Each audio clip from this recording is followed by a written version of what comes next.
I have traveled through the world of cultivation, where there are many great powers and geniuses. Young, pitiful, helpless. Please grant me a cheat from heaven. The cheat is here, grass. It's really grass, a sprouting young seedling.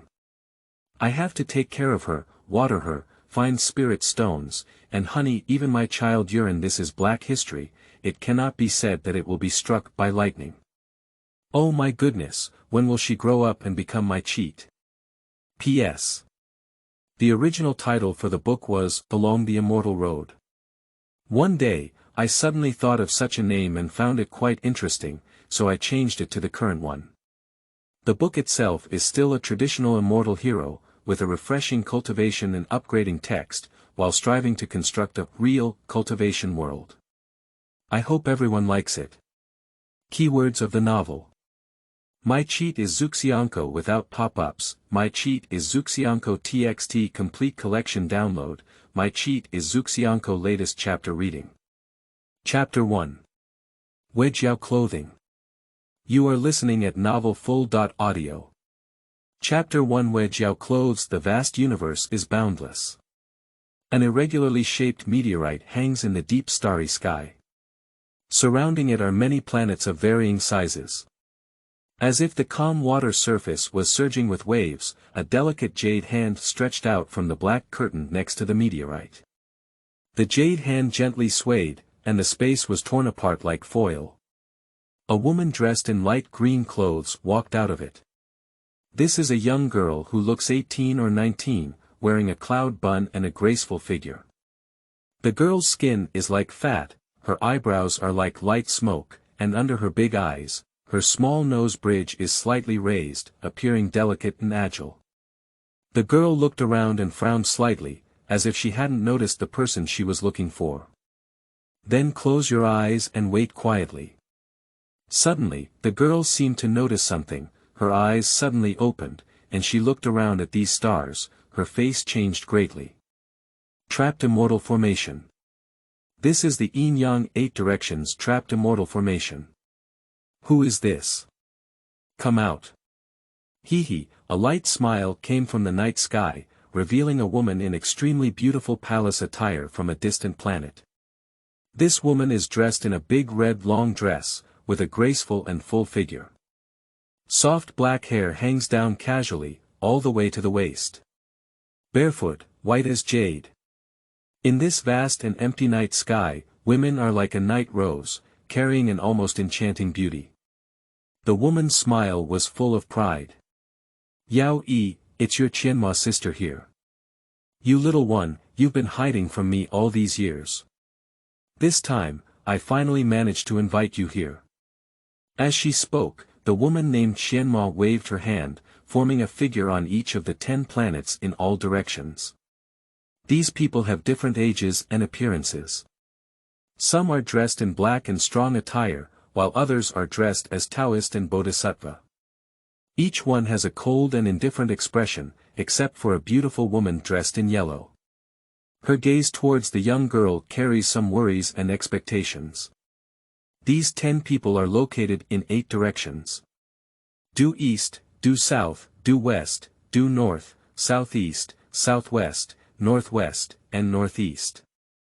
In addition, there are 2 planets, one dark and one bright, which belong to Yin and Yang respectively. 10 command flags are inserted to form a huge Yin and Yang 8-sided trapped immortal formation. This formation can absorb the power of the stars in this starry sky on its own, with a powerful binding effect. Even if the immortal emperor crisscrossing the world comes here, don't try to escape easily. This girl named Yao Yi felt the abnormal power of the stars and realized that she was already trapped in the formation. The young girl Yao Yi scanned the surroundings, her gaze finally falling on a middle-aged man in black, and a wave of anger surged in her heart. Feng Meng, it's you. You betrayed me. You lied to me and said you had something important to tell me. It's a waste of me rescuing you from the hands of Qianma back then, and you actually joined her. The middle-aged man in black turned his face slightly, as if he dared not look directly at the girl's gaze. The Qianma over there smiled. Yao Yi's sister, Feng Meng is already my person.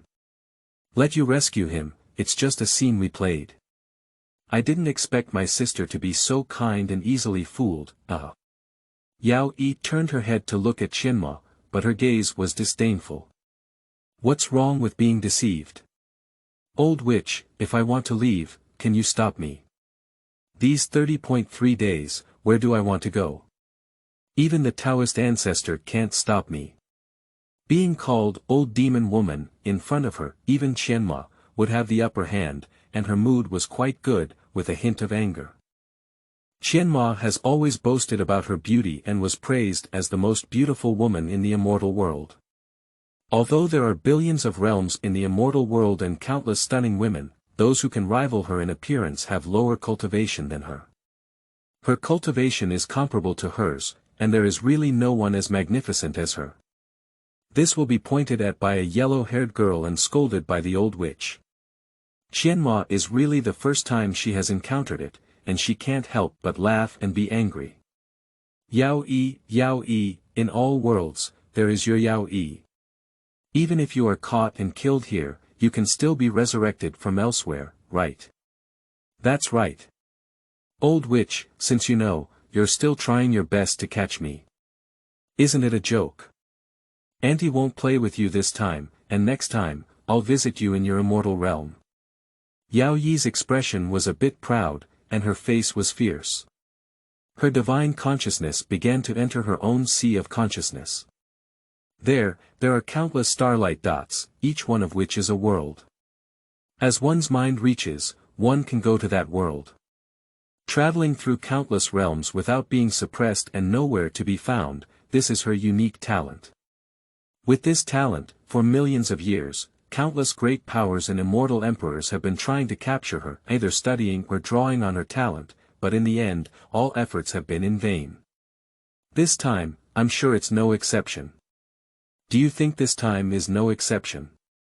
As if seeing through what Yao Yi was thinking in her heart, the corners of Qianmo's mouth were raised, showing a hint of mockery, but her hands quickly formed marks. Soon, a black smoke condensed out. With a wave of her jade hand, the smoke ball seemed slow, solid, and fast, crossing thousands of miles of void in an instant, and arrived in front of Yao Yi. Yao Yi's heart skipped a beat, as if she sensed a great danger in the smoke. Her real name is Yao Yi, which is a unique fairy grass in this vast world.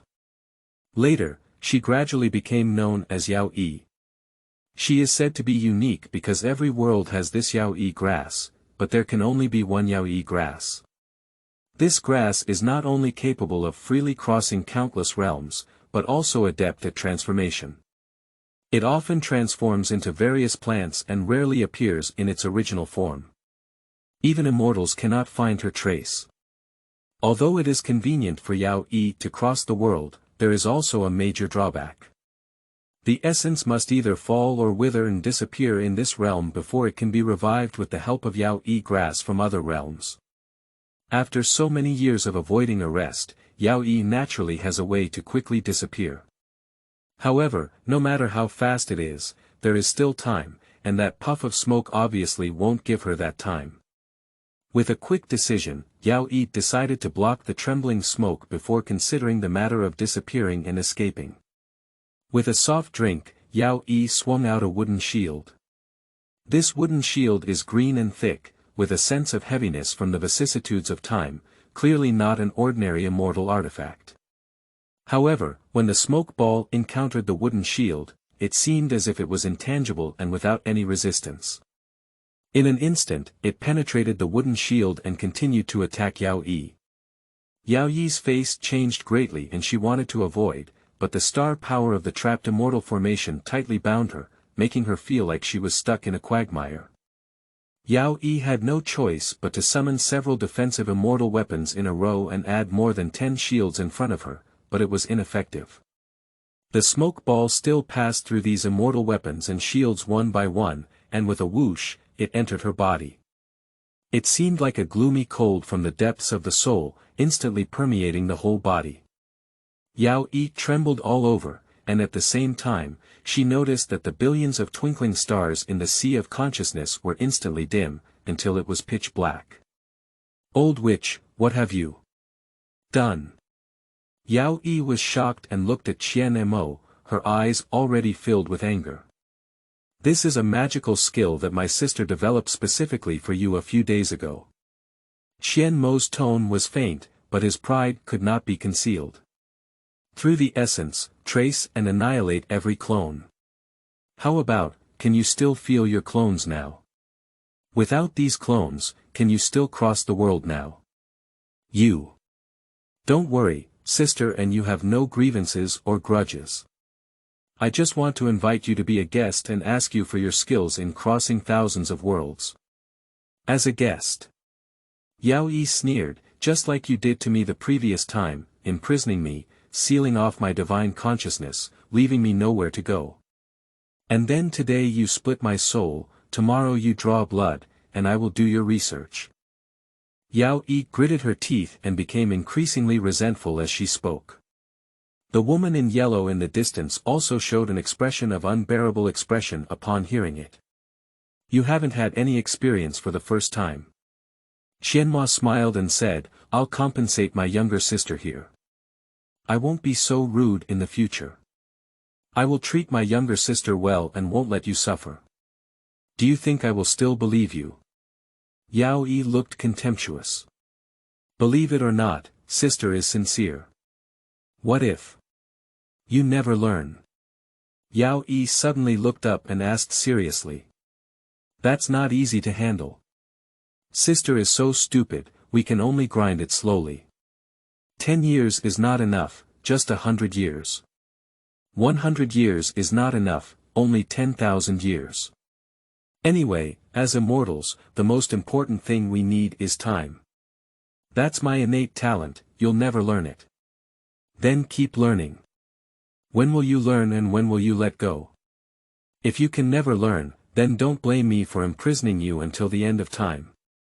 Even if your clones recover in the future, I still have ways to restrain you. Now that you have my divine power, you can no longer disappear. Just be obedient and surrender." Qian Mo's words also became fierce. Obviously Yao Yi's phrase, "I will never learn," had already angered her. "Imprison me for a lifetime, as your experimental subject. Dream." Yao Yi sneered contemptuously, her breath suddenly becoming stronger. "Do you want to self-destruct? With your level as a mere immortal king, do you dare to self-destruct in front of me?" Qian Mo's momentum also began to expand, and a huge pressure covered Yao Yi. Suddenly, Yao Yi's aura paused and slowly faded away. Just when Qianhua thought she had already suppressed Yao Yi and could no longer break free, she saw Yao Yi's small face showing even more determination, her small mouth opening, and a round bead spitting out from her mouth. This bead is gray and doesn't feel any of the aura that an immortal artifact should have. It looks like an ordinary small stone. Just as the fields were strange, the stone suddenly flashed a bright light and exploded with a loud bang. Not good. Qianhua was shocked as she felt the destructive power of the world from the explosion, which was the scene of the immortal king and emperor self-destructing the world inside their bodies. Just how could Yao Yi still self-destruct even though she had already suppressed her? What exactly is this stone? However, this time is no longer enough for Qian Mo to think too much. The destructive power of a world, even a fairy emperor with cultivation like her, who cannot cope well, will fall. With a thought in my heart, an ancient bell appeared. At the same time, grabbing both sides with both hands, the yellow-clothed woman and 4 or 5 nearby people, including Feng Meng, were taken in by her and placed behind her. As for the remaining few, they can only seek their own blessings. Some of these people throw out their own life treasures and various immortal tools, while others have the ability to shuttle through interfaces, quickly tearing apart space and wanting to escape into the void. However, it was too late, and the surrounding space was shattered like glass by terrifying energy. A huge cloud formed in an instant quickly came to these people, destroying all the obstacles in front of them one by one, until they were sucked into it, and then torn apart and melted like paper, turning into dust. The burst cloud also came to the Qianma, but was tightly blocked by the ancient bell. The characters on the bell, which looked like clerical script, lit up one by one, swirled and disappeared. As the characters dissipated, the light of the ancient bell gradually faded with a sharp bite from Qianma's teeth, a mouthful of blood essence sprayed onto Gu Zhong's body. In an instant, Gu Zhong's glory flourished, restoring a bit of its original appearance, but soon it dimmed again, until Qianma spewed out another mouthful of blood essence. After several attempts, the burst cloud finally dissipated slowly, and at this moment, Qianma's face was pale and his breath was unstable. For a long time, Qianma breathed a sigh of relief and looked at the starry sky, which had turned into a scene of purgatory, silently speaking. Palace Master.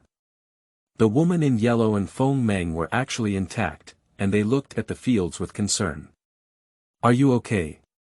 It's okay, it won't affect the foundation. Just go back and rest for a while. Qianma sighed, her stunning face full of disappointment. I didn't expect this little girl to have such a tough personality. Yaoyi's sister, has she died? The woman in yellow asked timidly. Dead. Not dead either. With a wave of Qianma's hand, a square box resembling glass appeared in front of the woman in yellow. There is a completely withered grass in the box, and its original appearance is no longer visible. Yao Yi Chao is a spiritual creature of heaven and earth, immortal. She will be reborn sooner or later. Qianma handed the glass box to the woman in yellow. This box is a separate heaven and earth, and this dry grass is Yao Yi Chao. Ah Zhu, take good care of her for me. When this grass sprouts, just say that Yao Yi has already been reborn. Then, let's go find her again. An hour ago, Earth, Qinling Mountains. As the backbone of Chinese civilization, it is the geographical boundary between the north and south. The Qinling Mountains are lush with trees, high mountains and steep slopes, deep valleys, and numerous stone peaks, making them a holy land that many hikers aspire to.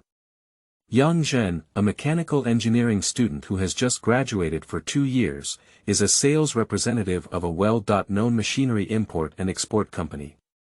Taking advantage of this business trip to Yangling, Shaanxi, she spent a weekend packing up and arrived at the Taibai Mountain in the Qinling Mountains, which he had long planned. Although Yang Zhen doesn't like to go to places that are rarely visited like some hikers, the path he has chosen now is not crowded with tourists. At this moment, the noon sun shone directly on my face. Even though it was in the mountains, it was still unbearable hot. Fortunately, not long after, I saw a stream at the foot of the mountain. Yang Zhen pulled out the disorderly branches, taking careful steps, and slowly arrived at the side of the stream. The stream was clear and located in a valley, with a gentle breeze blowing through it, creating a refreshing coolness that made Yang Zhen feel very comfortable. Yang Zhen simply put down her backpack and sat on the rocks by the stream to rest. She looked around and admired the scenery in the mountains. This glance led him to discover a strange little grass. This grass is about half a foot tall, looking just an ordinary green, but without any flaws on its body. It stands tall and stands out from the crowd. Under the sunlight, it is crystal clear, as if carved from jade. Yang Zhen couldn't help but reach out and feel the coolness of the grass, as if caressing a piece of jade. Yang Zhen was very strange. Although he didn't have a medical background, he could feel that this little grass must be unusual. I don't know if anyone had seen it before. While pondering, a very eerie and cold breath suddenly came from the grass, and as he touched the grass's right hand, it instantly spread throughout his body. In an instant, Yang Zhen felt as if she had fallen into the extremely cold ice cave, her whole body stiff and spinning rapidly. Her soul seemed to have left her body and was drawn into a pitch-black vortex. In a moment of panic, Yang Zhen turned her head back and saw that she had already collapsed by the stream. The strange little grass was rapidly withering newcomer's new book, hoping to receive everyone's encouragement and support. End of this chapter. Chapter 2. There is a Taoist temple on the mountain. You are listening at novelfull.audio. Chapter 2. There is a Taoist temple on the mountain, little stone. Hurry. Run. In my mind, a mournful female voice echoes, its voice getting farther and lower. Yangzhen struggled to open her eyes, and her voice suddenly stopped, as if it was just a nightmare. He squinted his eyes and looked puzzled at the several crisscrossing, dusty beams above his head. Above the main beam, there is a common black tile roof in southern rural areas. However, some of the tiles are old and tattered, and sunlight shines through the holes on the ground, forming several white columns of light. Dust ripples slightly inside the columns of light. The whole room is quiet. Am I from a farm near the Qinling Mountains? Yangzhen wanted to turn her head and look around, but she had a splitting headache. She had no strength and couldn't even move a single finger. Ghost presses the bed. Yangzhen's self-deprecating smile immersed all her consciousness in her right hand. Slowly, her fingers could bend, and after a while, she could grip a few fingers. He took a deep breath and finally lifted his right hand up. Then, Yangzhen was completely dumbfounded. This is a child's hand, thin and slender, with sleeves that seem to have been scratched by nails, revealing several holes. There are many scratches on the arm, and the nails are worn in multiple places. The whole hand is dirty. The skin on the fingertips is delicate and smooth, obviously not the kind of child who often does farm work. What's going on? Yangzhen was shocked, and some strength came from somewhere. He suddenly sat up and looked at himself. Sure enough, not only the right hand, but also the left hand, as well as the legs that cannot be covered by half a piece of burlap, all indicate that this is a child's body. I'll go. Yangzhen shouted a foul word, felt dizzy, and fell straight down again. When Yangzhen woke up again, the sunlight from the roof hit her face straight. He froze for a while and slowly adapted to the fact that he was a child. Now we need to figure it out, what exactly is going on? What is this place again? He struggled to sit up, propped his hands on the bedboard, exhaled, and looked around. This should be a Taoist temple, only a few zhang long and wide. The room looked quite dilapidated, with most of the white walls peeling off, revealing the blue bricks underneath.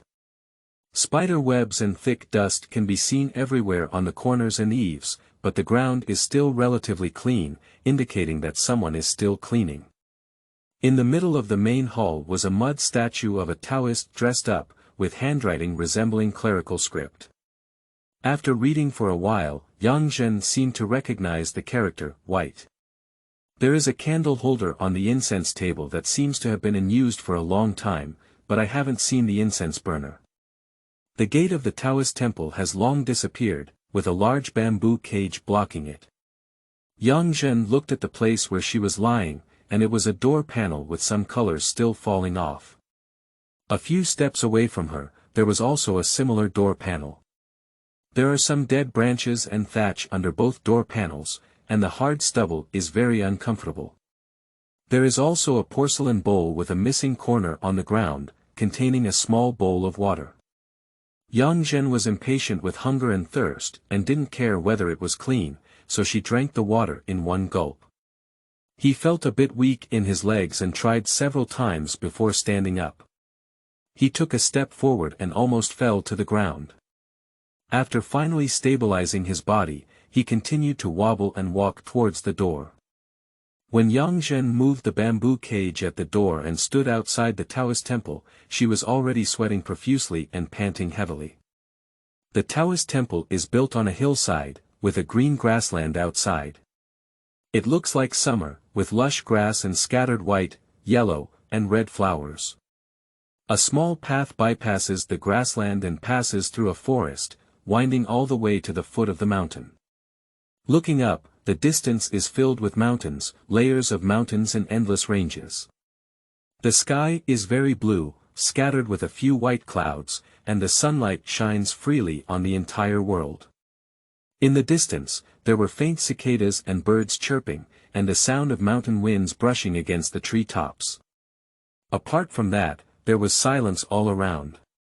In this scene, Yang Zhen lowered her head and looked at the clothes that were obviously worn by ancient people. She smiled bitterly and had a very bad premonition. After an unknown amount of time, a loud noise suddenly came from the foot of the mountain. Yang Zhen was overjoyed and took a few steps forward, but then felt dizzy. She quickly retreated and squatted on the threshold, leaning against the wall. At this point, he understood that he was so hungry that he had fainted. Not long after, a 13 or 14-year-old boy rushed out of the forest, dressed in coarse cloth and casually tied a bun on his head. His face is very square, with a bruise on his left cheek that is about an inch square, making him appear somewhat fierce. The clothes on the child's body confirmed Yang Zhen's guess. Although they were in tattered condition, it could be seen that they were of ancient style. The little boy was startled when he ran into Yang Zhen, and then exclaimed with great joy, "You've woken up." Yang Zhen was amazed that there was no language barrier and had not made any other reaction yet. The little boy had already rushed into the Taoist temple from beside him, while using his hand to tug at Yang Zhen. "Hurry inside, there are a few little rascals behind." Yang Zhen was stumbled back into the room and almost sat down on the ground. As he stood up straight, the boy had already found a wooden stick from the room, about 7 feet long. The area he held in his hands was polished, clearly used frequently. The boy remained silent and rushed out again. At this moment, the noise outside grew louder, and soon, 7 or 8 teenagers of the same age as the little boy appeared outside the Taoist temple. These teenagers have hair and chicken nests, and their clothes are dirty and tattered, some of which don't fit well. Several of them hold a stick in their hands, much like the legendary disciples of the beggars sect. Seeing the little boy come out with a wooden stick, these people suddenly stopped in their tracks, panting heavily while cursing in disorder. "Qingyan ghost, listen to me. You are a ruined temple, and we brothers need to make arrangements. That Taoist has already left, no one can support you anymore.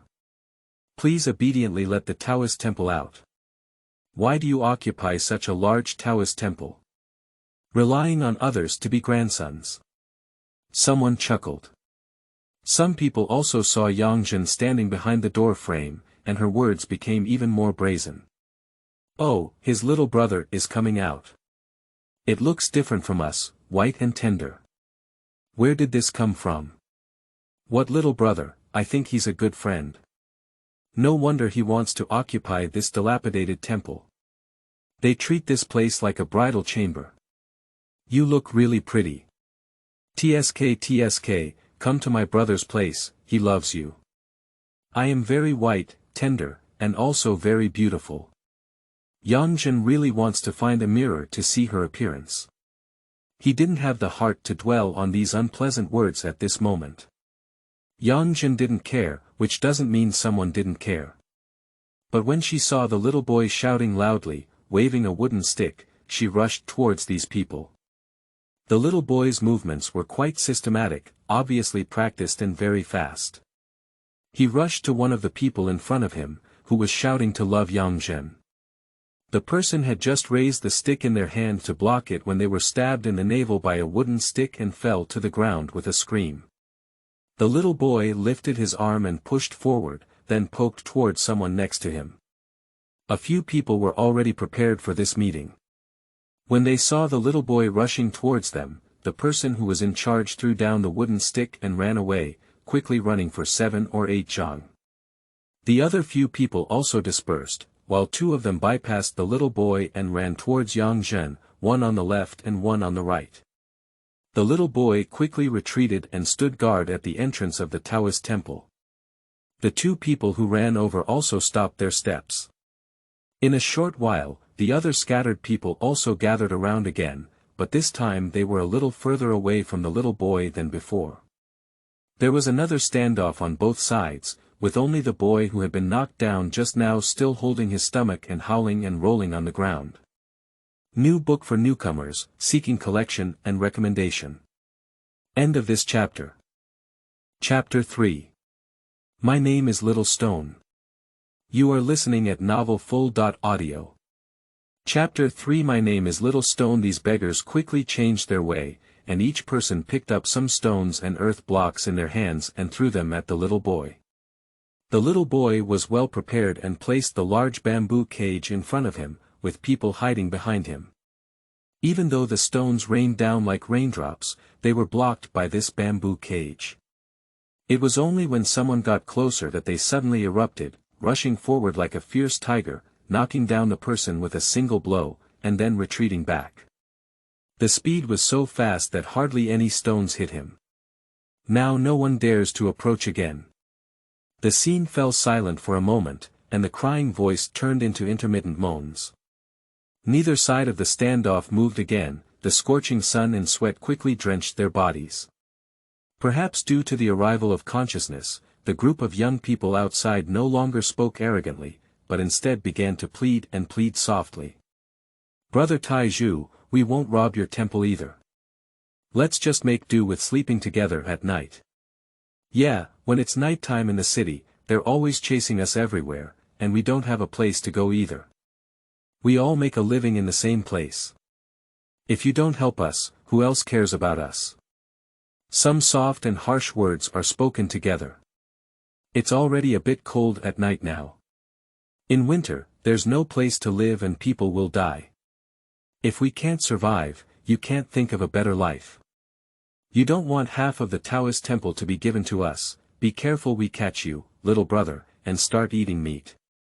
The boy, however, became even angrier and let out a yelp before scolding. You filthy things. Last winter, you kindly took you in, but what happened? What did you do to this Taoist temple? You sold incense burners and candles. Someone used to come to offer incense, but now no one dares to come. And what's wrong with all the bad things you did in the middle of the night? I'm sorry. I tell you, if you want to come in, first ask if the wooden stick in my hand agrees. The situation froze, and the group of beggars outside were shouting and pleading at times. However, the boy remained silent and simply grabbed the wooden stick in his hand, scanning everyone. After a while, 2 beggars finally couldn't bear the scorching heat and left. The others also found some cool places to look at from afar, but still refused to leave. Yang Zhen will almost recover now, but she increasingly feels that there is nothing in her stomach and her whole body feels weak. This scene seemed to have nothing to do for the time being, so Yang Zhen let go and returned to the room. She leaned back on the bed board, closed her eyes, and her mind was a mess. Suddenly, there was a rustling sound coming from behind the statue, which was very low. If it weren't for Yang Zhen being calm and focused at this moment, she wouldn't have heard it. Yang Zhen curiously leaned over and found a small window behind the statue, which was about 1 person tall and less than 2 feet wide. At this moment, a young man was half revealing his head, trying to crawl in through the gap. This was the beggar who had just walked away, but it turned out that he didn't really leave. Instead, he made a false move and wanted to come in from behind and strike back and forth. Or catch Yang Zhen, or force the little boy to make concessions. The beggar saw Yang Zhen and froze for a moment, with a pleasing smile on his face. However, his right hand went to grab a wooden stick with one end exposed, as if trying to poke Yang Zhen. However, in a moment of urgency, the stick was too long to reach out. Yang Zhen flashed through countless thoughts for a moment. The confusion about the world, the threat of beggars, the scolding of the little boy, and disgusting things all converged into one. Never let him break in. At that moment, Yang Zhen happened to have the tilted candlestick right beside her. He grabbed the candlestick, walked around the statue, took a step forward, raised his hand, and fiercely threw it at the beggar's left hand, which was grabbing the windowsill. Ah! The beggar let out a scream, released his hand, and fell down. There were 2 muffled groans coming from outside, but it turned out that there was still a beggar squatting on the ground, using it as a ladder for the fallen person. However, the 2 of them rolled into a ball. The 2 beggars got up groaning, threw a few stones at the window and household registration, and left cursing. After the failure of the 2-sided plan, these beggars finally had no choice. I can't beat this boy named Iron Pillar. As long as they get closer, the wooden stick of Iron Pillar always makes them unable to bear it. Finally, after the two roundabout beggars returned to their midst, the group muttered for a while before finally leaving fiercely. Taiju stood at the entrance of the Taoist temple for a while until these people disappeared into the forest. He then jumped onto a large stone at the edge of the mountain and looked down for a long time before returning to the temple. He threw the wooden stick to the ground and turned his head to look at Yang Zhen, with a smile on his face.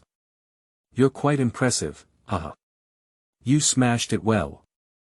What was said earlier was about Yang Zhen smashing the beggar who climbed the window. Obviously, if it weren't for Yang Zhen's one hit, these two people would have come in, sandwiched front and back, and lost the good position at the door. It would have been dangerous for Iron Pillar to deal with these people. Yang Zhen also forced a smile. He has many questions to ask Iron Pillar now, but the uncomfortable feeling in his stomach makes him unable to resist blurting out. "Is there anything to eat?" After asking, Yang Zhen regretted it. Although he is now a child's body, he is an adult in his 20s in his heart. It's not embarrassing to ask for food from such a teenager who looks like a little beggar. I really gave the traveler a long face. That's right, it's about time travel. The child's body, the ancient environment, Yang Zhen has already accepted the fact of time travel on her own. Yes. Today, Grandmaster Yunxiao has a spirit, bless me with an extra piece of cake. I was just thinking of coming back to see if you woke up, and I didn't want to encounter that group of killers on the way. Iron Pillar said as he took out a piece of cake from his pocket. I tied it tightly with my pants bag, and even helped me block a stick just now, It turned out that during the fight, Taiju was not without being hit by those beggars, but he was very capable of carrying it, dared to fight hard, and caught someone to fight hard. The beggars lost in terms of momentum. Although there were many people, it was not surprising that they could not fight. Yang Zhen looked at the sweat-soaked, black, yellow, and black cake in Taiju's hand, and couldn't help but feel a surge in his stomach. The strong hunger made him reach out. "Thank you." You don't need to thank me. Since I have rescued you, of course I will take care of what you eat. Don't worry, if there is what I eat, it will definitely be yours. Iron Pillar patted his chest, looking a bit like a big brother. "I'm Taiju, what's your name?" Yang Zhen tore the cake into small pieces and slowly delivered it to her mouth. Someone can accompany him to talk, which just makes him not think about the reason why this cake is so wet. Thinking of the nightmare she had just woken up from, Yang Zhen hesitated for a moment and replied. "My name is Little Stone. Dear fellow Taoists who have passed by, welcome to collect and recommend. This is very important for new books. Radish, thank you all Taoist friends." End of this chapter. Chapter 4. The Former Cause of Death. You are listening at novelfull.audio. Chapter 4. The former cause of death. Unable to determine the identity of this body, Yang Zhen did not mention her name, nor did Taiju care. The two quickly started talking, and Yang Zhen also learned about his rescue from the mouth of Taiju. Taiju met Yang Zhen by a well behind the Taoist temple. That was already 3 days ago. The well was in a valley, and when Yang Zhen was discovered, he was lying in a patch of grass, with tattered clothes and many blood marks from branches on his body. It looked like he had rolled down from the mountain. Yang Zhen had a stone on her head, motionless. He thought Yang Zhen was dead at the time, but when he touched her, he found that she was still angry, so he carried her back and placed her on the door plank bed. I have also been fed some soup and water these days, but I haven't seen any reaction from Yang Zhen. You've been awake for 3 full days, Iron Pillar smiled. 3 days. Have I been unconscious for so long? No wonder my stomach is so hungry. Yang Zhen touched my shriveled belly. Yeah. If it weren't for you still gasping for breath, I would have thought you were dead. I told you, you little doll, how did you come to this mountain, your master? Iron Pillar asked curiously after finishing speaking. My head hurts a lot and I can't remember many things. Yang Zhen mastered the common technique of traveling through time without any teacher. Pretending to be foolish and losing memory. He also took the opportunity to make a request. Brother Taizhu, the well is not far from here. Can you take me to take a look? Perhaps something can be found on site, but it would be even better if we could discover the secret of time travel and return to modern times. A glimmer of hope rose in Yang Zhen's heart. Not far, let's go. Taizhu was also a straightforward person. Coincidentally, Yang Zhen also finished this cake that she didn't want to savor anymore, and regained some strength on her body. The two of them walked towards the outside of the Taoist temple. Iron pillars lead the way, while Yang Zhen slowly follows behind. The two of them walked and chatted, and Yang Zhen no longer thought about whether it would arouse suspicion. She asked the biggest doubt in her heart. Brother Taizhu, what dynasty is it now? Dynasty. What dynasty? How do I know the emperor's surname? Anyway, it's not the same surname as Tian Taizhu. Haha. By the way, Shaoshi, what's your surname? I seem to be surnamed Yang. Hey, my head hurts so much. Taizhu. Brother, what is the name of this country we are in? Yang Zhen felt a bit awkward calling the other person brother. In order to adapt to his new identity, he knew it was necessary to get used to it. By understanding the specific era, one may be able to rely on prior knowledge of history. Whether it's sleazy development or thigh-hugging, one can always create their own career. The name of our country. Taizhu scratched his messy hair and carefully recalled, it seems to be called Sugua, yes, it is Sugua. Sugua. Yang Zhen was confused for a moment. There is no such dynasty in the 24 histories.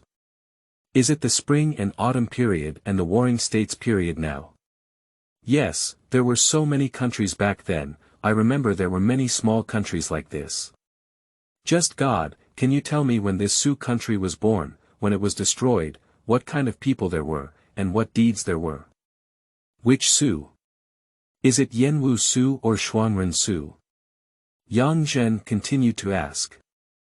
Yanwu Su, Tu Su. Who are they? Taizhu looked bewildered. As they spoke, the two had already arrived at a well. This well is not large, about 3 feet square, and the water is very clear. There is a water hole in the middle, which is dark and cannot be seen from the bottom. Iron Pillar cheered and rushed to the well, scooping up a handful of water and sprinkling it onto his sweaty head. Yang Zhen also smiled and followed over, washing her face with water in both hands. It was cool, but when she looked back, a reflection of a child appeared in the rippling water. This is a little boy who is 8 or 9 years old, with a bun tied on his head and half of it already loose. The face is slightly thin, the skin is fair and clean, the chin is slightly pointed, and the whole person looks a bit weak. The child's eyes are very clear, as if they can speak, penetrating deep into their soul. This is a very strange feeling. When you look in the mirror, there is a completely unfamiliar face inside, yet it is truly you. When you look at him, it's like looking at someone completely unrelated, and it's like looking at your own soul. Yang Zhen felt a sense of emptiness in her heart, turning her head and not daring to look directly into these eyes, as if in a deep black hole, the child was questioning who she was and why she was occupying his body. Yang Zhen took a deep breath, calmed down countless thoughts in her heart, forced herself to turn back and gaze back at the figure underwater, her eyes gradually becoming firm. I don't know who you are, but since I borrowed your body, I will definitely know who you are. If you have any grievances, if you, or even your family, died in a mishap, as long as I, Yang Zhen, don't die, I will definitely avenge you. Little stone, come here, that's it. Just as Yang Zhen was lost in thought, Taizhu had already arrived at a grassy spot by the well and called for Yang Zhen to come over. This is the bottom of a slope, about a foot away from the edge of the well, covered with weeds about half a foot high. A watermelon-sized stone was hidden among the messy grass, with a light green moss on top of it. A small piece of the moss peeled off at the edge, revealing the blue stone below, as if it had been smashed by someone. At that time, you were lying on your stomach with your head against a stone. Hey, what's in your hand? Yang Zhen squatted down, pulled open the grass with her hands, and picked up something from the ground. This is a wooden statue, about 2 inches in size, which looks like it has been around for some time. On the front of the statue is the portrait of a middle-aged Taoist, with a burning gaze and a smile on his face, exuding an aura of hope and radiance. There are a few small characters on the back. Yang Zhen was carefully discerning the text on the back when Taizhu leaned his head over, glanced at it, and said, "This is the portrait of Grandmaster Yunxiao. Did you drop it here?" Grandmaster Yunxiao. Yang Zhen remembered when he gave pancakes before, Taizhu seemed to mention this name. Well, who is Grandmaster Yunxiao? You don't even know Grandmaster Yunxiao. Oh, it seems you have really forgotten everything. Grandmaster Yunxiao is the great ancestor of our Su country, who lived for thousands of years and has already ascended to the immortal realm. What? Live for thousands of years, yet soar. Is this a world of immortality and chivalry? Impossible, probably impossible. How could anyone live for thousands of years in this world? Isn't there a legend in the Han dynasty that Pengzu lived to be 800 years old? So, in this chaotic and ignorant era of the spring and autumn period and the warring states period, it's not surprising that there are rumors of these immortals among the people. As a college student at the end of the 20th century, Yang Zhen, who had only read The Story of Qin before traveling, instinctively preferred to believe that she was traveling back to ancient Earth. Can this statue help me find my family? Yang Zhen asked with uncertainty. I'm afraid it won't work. Iron Pillar shook his head.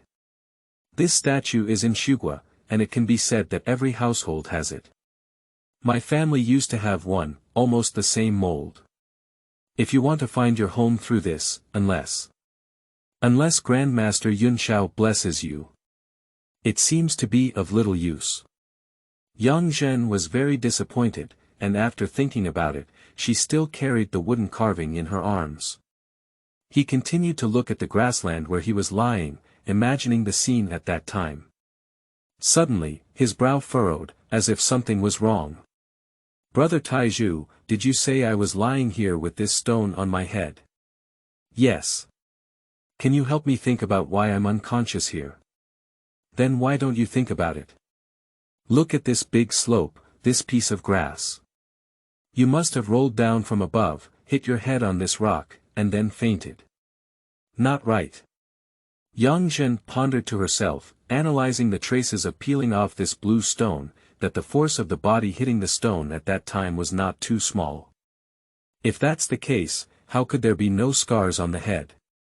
Yang Zhen was very confident that he could occupy this body as a magpie's nest without encountering any resistance, indicating that the original owner of this body must have died. The nightmare before awakening was the last remaining memory of him. So, if it really died from hitting a stone, the force would never be small, and it's impossible not to lose any blood. On his head, he had seen it by the well just now and did not leave any obvious scars. It is impossible to say that the scars will completely heal in a few days. The marks of grass and wood scratches on his hands are still there. Unless, this bluestone was smashed with something else. Alternatively, the body had already died and stiffened before the impact. Regardless of the cause, the death of the predecessor has nothing to do with colliding with stones. But if it weren't for hitting a stone and dying, what would be the true cause of death for this body? Please collect and recommend. End of this chapter. Chapter 5. Where is home? You are listening at novelfull.audio. Chapter 5. Where is home? The sun has gradually tilted westward, and the chirping of cicadas and birds around seems powerless. These little things also seem to be tired. Yang Zhen looked down at the grass and remained silent. Iron Pillar looked up at the sky at this moment. Little stone, it's getting late. I have to go to the city again to find some food. Ah, Yang Zhen woke up from contemplation. Brother Taizhu, I want to stay here for a while longer. Why don't you leave first? Okay, this place is not far from the Taoist temple either. You can go back by yourself later. I need to leave quickly. After Taizhu finished speaking, he turned around and left. Yang Zhen watched as he hurriedly climbed over the slope, feeling moved, and suddenly shouted loudly. Brother Iron Pillar. Tomorrow. I'll go to the city with you. To find food. Okay. The voice came from afar, and Iron Pillar raised his hand and disappeared behind the mountain. Yang Zhen continued to look at the grassland in front of her and continued her thoughts from earlier. First of all, what Taizhu said is not a problem. I should have rolled down this hillside, as evidenced by the broken branches here. Secondly, when I fell down, I definitely didn't hit this rock in the first place. As for how I ended up lying on the rock later, it should have been because I got up first and then fainted. This is not right. This rock is quite bumpy. Even if it faints, it will still be bleeding from the head. Is it because I discovered something, so I climbed up to the rock and leaned on it to faint? Is it poisoning? I was poisoned to death. Yang Zhen was startled and quickly looked at her palm. She had just washed her hands by the well, and her small hands were pale and slender, revealing the blue blood vessels beneath her skin. It doesn't look like it's poison no matter what. It is also possible that I fainted from hunger by the stone, feeling both hungry and tired, and then suddenly died leaning against the stone. This inference seems more reliable. However, although I was hungry, I didn't look skinny enough, which means I wasn't hungry enough. If it were an old man, he might have gone into shock from being so hungry and tired. Children wouldn't normally. Unless this body has some underlying disease that would be unlucky. Forget it, I don't think about it anymore. No matter how much I think about it, I can't go back. Let's just leave it to fate. Yang Zhen smiled and decided not to think about it anymore. However, the remaining bit of curiosity still drove him up to the stone, looking left and right. The stone was ordinary and unremarkable. He tried to push and found that the stone was not heavy. He slowly pushed it aside, revealing something underneath. Underneath the stone was a small stone, the size of a thumb, flat, and bluish-gray, resembling a part that had fallen from this large stone. The small stone is round and smooth, with a heavy feeling when held in hand. The hands forcefully broke it on both sides, making it hard and hard. It's a bit interesting. Your name is Little Stone, and you were discovered in the place where you fell. This is also fate, I will keep it as a memory. Yang Zhen also carried the small stone into her arms, stood up, and left the place following the direction that Iron Pillar had just walked. There is a small path on the hillside, and it is along this path that they arrived here. One side of the path leads to the Taoist temple, while the other side stretches endlessly to unknown directions. I should have come from this side that day. Yang Zhen estimated that it would be around 2 or 3 o'clock in the afternoon. It was still early, so there was nothing to do when we went back. It was better to walk in the opposite direction of the Taoist temple for a while to see if there was anything else to discover. The path is about 1 person wide, indicating that few people usually walk, and many places have been occupied by the wild grass on both sides of the road. The mountain road is winding, with a forest ahead. The sunlight penetrates through the layers of leaves, and the light and shadow sway, creating a deep and dark world that is completely different from the scorching sun just now. Walking half a mile forward, there was a faint roar ahead, like the sound of a waterfall. Yang Zhen has loved traveling in her past life and has seen many famous mountains, rivers, waterfalls, and springs. Perhaps this waterfall can help me identify where it is. Yang Zhen thought of it and couldn't help but muster up energy to continue walking forward. After walking for a while, the roar was getting closer and closer, as if it was right in my ear. Climbing over a gentle slope, one has already walked out of this forest. The location of that noise suddenly appeared in front of Yang Zhen. That is not a waterfall, but a turbulent river at the foot of the mountain where I am located. The river is vast and mighty, rushing towards the distance where one's eyes cannot see the end. The river is even wider, and on this mountain, only faint shadows can be seen on the other side. However, this was not the most surprising thing for Yang Zhen. What truly amazed her was a large bridge. On this river, which is 3 or 4 times wider than the Yangtze River in previous lives, there is a large bridge that spans across the river like a giant dragon, connecting the sky and extending all the way to the distant opposite bank. There are no such wide rivers on Earth. The ancient people on Earth couldn't accomplish such a feat. Yang Zhen finally realized at this moment that this is not Earth, she is in a world completely different from ancient Earth. Yang Zhen was a college student at the end of the last century, who had not yet been influenced by the grand trend of time travel in the early 21st century. In other words, his understanding of time travel was not even as good as that of a high school student 20 years later. In terms of adapting to a new identity, it is far less agile than those who have traveled through large armies in later generations. The only time he knew about his time-traveling predecessors was Xiang Xiaolong from The Story of Qin, so in his heart, he always thought he had returned to the ancient Earth. Although it may not be familiar scenery, life, or people, as long as it is on Earth, it is still in one's hometown. The peace of mind lies only in one's hometown. Even if one dies in the future, there is hope for 1,000 years of dreams and a return of soul. But now, he is actually in a completely different world, a world that is billions of kilometers away from his hometown Earth and separated by countless starry skies. At this moment, Yang Zhen felt complete loneliness, like a fish leaving her familiar water and a cicada being sent to the desolate desert. That is a bewildered and completely abandoned loneliness. Where is home? Where am I? Can I still go back? Yang Zhen felt all her strength disappear.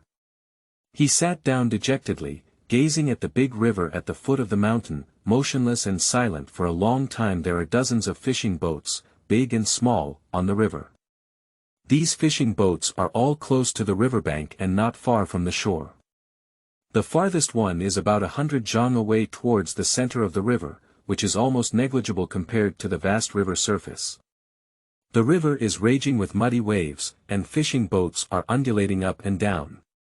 From time to time, some people scatter their fishing nets in the river, while others are picking up their harvest. Yang Zhen kept watching these things, and her gloomy and depressed mood gradually improved. Once you come, be content.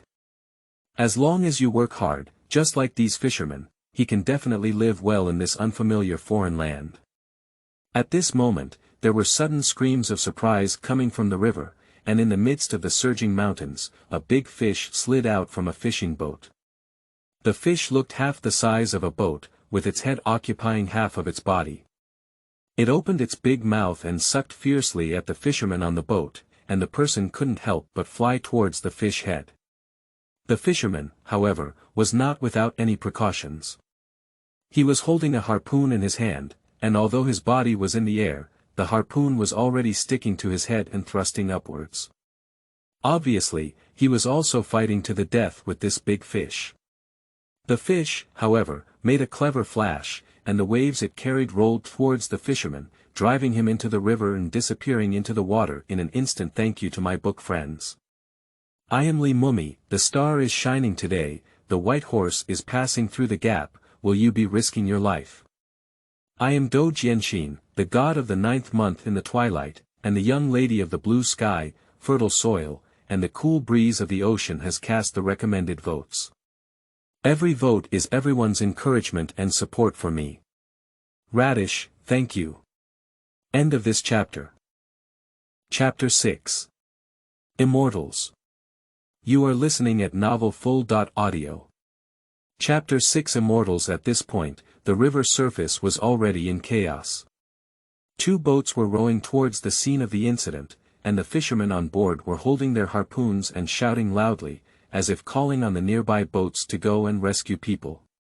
But more ships are setting sail and risking their lives to sail towards the shore, while others are dancing harpoons just to prevent the fish monster from causing harm again. On the shore, there was another scene. A person who was originally lying lazily in the shade sat up, then took out a small object that was not very clear from his body and blew it hard at his mouth. A sharp and mournful whistle sounded, piercing into the sky, and Yang Zhen could hear it clearly on the cliff. This whistle is sometimes high and sometimes low, but it is continuous like a thread, as if it is in the ear, and then scattered in all directions. Yang Zhen was very curious and didn't know what the purpose of blowing this whistle was. At this point, the fishing boats had gradually docked, and the two fishing boats heading towards the shore to search for people had also turned around, clearly not rescuing anyone. That strange fish caught a person, probably satisfied, hiding in the water and no longer appearing. At this moment, the fishermen who landed suddenly burst into cheers, looking up at Yang Zhen one by one, waving their hands and jumping. This kind of enthusiastic cheering scene is very similar to the suffering ordinary people in a movie seeing their loved ones. Did you discover me? Did you think I could help them? No. It should be someone behind me.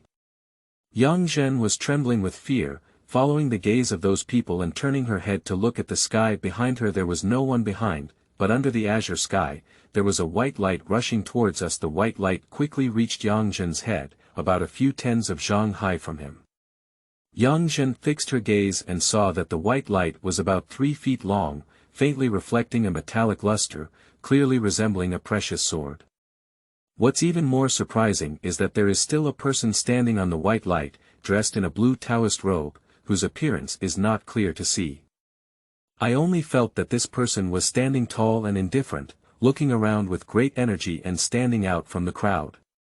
So there are really immortals in this world. At this moment, he saw that the flying sword had turned its head downwards and flashed past Yang Zhen's side.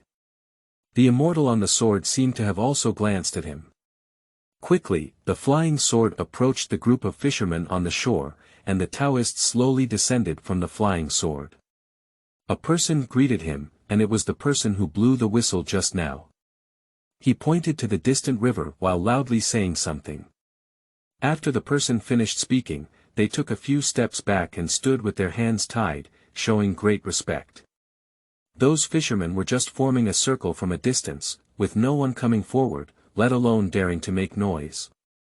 After the Taoist finished listening, there was no movement, and a long fishing rod appeared next to him. With a wave of his hand, another large snake appeared on the ground, constantly wriggling, causing others to constantly retreat and avoid. The Taoist walked forward, grabbed the big snake, tied it to the fishing rod, and then opened his hand. The flying sword just now came to his feet. The Taoist leaped forward, stepped on his flying sword, grabbed his fishing rod, and headed towards the river. When he arrived at the river, the Taoist put down his fishing rod and saw the snake churning into a ball and falling into the river. The Taoist held the fishing rod in his hand, allowing the snake to struggle and roll on the river without paying attention. He stood there with such a loud sound, motionless, as if he had fallen asleep. I don't know how long it took, but with a loud clatter, a big fish emerged. It looked like the cannibalistic fish monster just now. The fish monster pushed the waves and kicked them out of the river, then bit at the snake. But it was not as quick as the Taoist's eyes and hands. With a wave of his hand, the fishing rod and snake disappeared without a trace, and the flying sword on his foot stabbed towards the fish monster like lightning. The fish monster realized it had been deceived and let out a dull roar, spraying a jet of water towards the flying sword, but it was like a praying mantis wielding a chariot. The flying sword paused for a moment before quickly piercing through the water column and piercing straight into the head of the strange fish. It flew out from the other side, creating a beautiful arc in the air and returning to the Taoist's feet. The sword still shone with silver, and there was no trace of blood on it. With a splash, the body of the strange fish fell from the air and hit the water surface, causing a big wave. The strange fish twitched a few times before losing its movement, flipping its belly and floating with the waves. In these few ups and downs, with just a few breaths, the winner has already been determined. The Taoist raised his hand again and flew out a huge fishing net, covering the body of the strange fish and then rolling it up. The Taoist lifted the strange fish with one hand and returned to the shore. The Taoist put away the fishing net, and the huge body of the strange fish was placed on the riverbank, like a small mountain. Everyone gathered around, but two of them knelt on the ground, kowtowing to the Taoist and pointing to the big fish, as if pleading for something. So I saw the Taoist raise his sword and lightly stroke the belly of the strange fish. With a jet of blood, a human body rolled out of it, which was the fisherman who was recently swallowed by the strange fish. But this person is flesh and blood blurred, motionless, and has already died to the point where he can no longer die. After completing these tasks, it was obvious that the matter had come to an end and he would no longer linger. He had no interest in the body of the strange fish and stepped onto the flying sword, then Sir Shiran left. The flying sword once again passed by Yang Zhen's side, passed over his head, suddenly turned back and stopped in front of Yang Zhen. Now Yang Zhen could see very clearly that he was a Taoist in his 30s, with hair tied in a bun and a thin complexion. He had a green wooden hairpin inserted between his hair and a jade pendant hanging from his waist, appearing quite elegant and handsome, with an extraordinary demeanor. The Taoist looked at Yang Zhen with a serious expression. "Whose doll are you? Why are you here alone, your family's adults?" "I." Yang Zhen hesitated for a moment and replied, "I live in the Taoist temple ahead." "Oh," the Taoist looked at Yang Zhen's attire, and his tone became much gentler. "It turned out to be a beggar. It's getting late, don't wander in the mountains. This Jew mountain. Although it's close to the county town, there are still occasional wild beasts.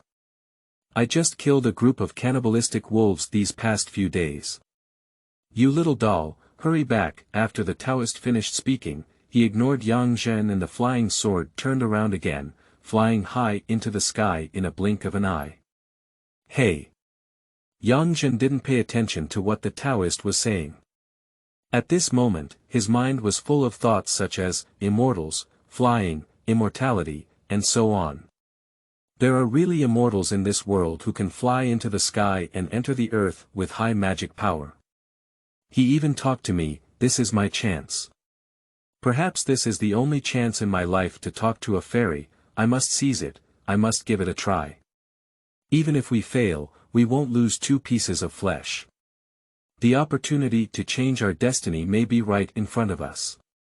Immortal. Immortal Master. Uncle. Uncle, I want to worship you as my teacher. Yang Zhen shouted loudly behind the Taoist, but the title, Immortal Master Uncle, made him pause for a moment. There was no response, only this deep blue sky and that dazzling white light gradually fading away were left for Yang Zhen. Thank you to book friends such as Qing Tian Wotu, Dongyu Daishan, Xingtang Tang Tang, Rainy Night with Blade and No Umbrella for their recommended votes. Every vote is everyone's encouragement and support for me. Radish, thank you. P.S. I will strive to have 2 chapters per day in the future. The update time is around December 2000, noon and 6 o'clock p.m. respectively. End of this chapter. Chapter 7. Night. You are listening at novelfull.audio. Chapter 7 Night. Hey. Yang Zhen lay on the grass in regret, staring blankly at the sky. Her mind was filled with the immortal posture of the Taoist flying with swords and killing strange fish just now. If I could fly freely in the sky like this immortal just now. If one day I could cultivate to the legendary realm of great supernatural powers, would I still be able to return to my earth? Why didn't the immortal respond? Even if you didn't agree, you could just squeak. Am I too urgent? Or am I not sincere enough?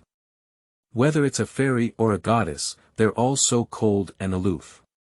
Thinking about all this chaos, coupled with the tiredness of walking just now, Yang Zhen fell asleep in a daze under the warm sunset. Yang Zhen was awakened by a faint cry. At this moment, the sun has disappeared on the distant river surface, and the distant sky still retains the last red glow. The small mountain-like fish on the riverbank has only a skeleton left, surrounded by countless figures, cutting off the fish meat piece by piece and taking it away. The scene was noisy and lively. On the side of the big fish, there was already an extra stretcher at some point, and two people stumbled as they carried it, followed by several children of different sizes. A woman was pouncing on the stretcher in front of the bloody corpse, crying loudly, her lungs cracking. What Yang Zhen just heard was the woman's crying. There are not only immortals in this world, but also strange fish that can eat people. The mournful cries, like a basin of cold water, extinguished some of Yang Zhen's fantasies about this unfamiliar world. Also, Yang Zhen suddenly trembled all over, and he remembered the words left by the Taoist just now when he passed away. There are wolves in this mountain. I'll go. Yang Zhen is scared, he can't stay in this place anymore, he needs to go back. Yang Zhen quickly walked back along the path.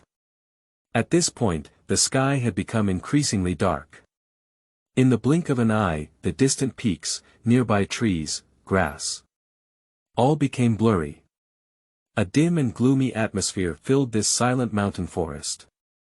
The sound of the rushing river was getting farther and deeper behind him. Besides, there is only the rustling sound of oneself stepping on grass and the rustling of leaves. Yang Zhen became even more panicked, her heart beating uncontrollably. He walked faster and faster, faster and faster. Finally, he couldn't help but run and didn't dare to turn back. There seemed to be a huge black shadow approaching him behind him. A desolate and uninhabited mountain path, a small figure running hastily. A thought suddenly appeared in Yang Zhen's mind. Did I also run away in fear 3 days ago? And then roll down that mountain depression with a well? What scared me at that time? Wolf, the cannibalistic wolf. The mournful female voice in that nightmare. Yang Zhen seemed to have grasped something, with an indescribable sadness and fear surging in her heart. He wished he could return to the Taoist temple immediately. That dilapidated Taoist temple has now become a harbor that can soothe his soul. Finally, the Taoist temple arrived and pushed aside the bamboo cage blocking the way. The room was pitch black, and it was obvious that the iron pillars had not returned yet. Yang Zhen collapsed on the door-plank bed, panting heavily. He has only eaten one piece of cake since waking up, and now he is starving. Panic, hunger, fatigue, grief, all mixed together, his emotions were very low, and his body was even more uncomfortable, with a torment of wanting to vomit but unable to vomit. Yang Zhen supported the wall, lowered her head, covered her mouth, and kept retching. Tears couldn't help but burst into her eyes, trickling down her fingers to the ground. Yang Zhen's voice was hoarse, her hands tightly gripping, like a wounded little beast, crying out the person he missed the most since coming to this world. Mom! Dad! I miss you so much. Tai Zhu returned about half an hour later, and by that time, Yang Zhen had regained calmness. He lay in bed, his eyes lifeless. Before entering the room, uncontrollable laughter had already spread in. Little Stone, you're lucky today to have some meat to eat, haha.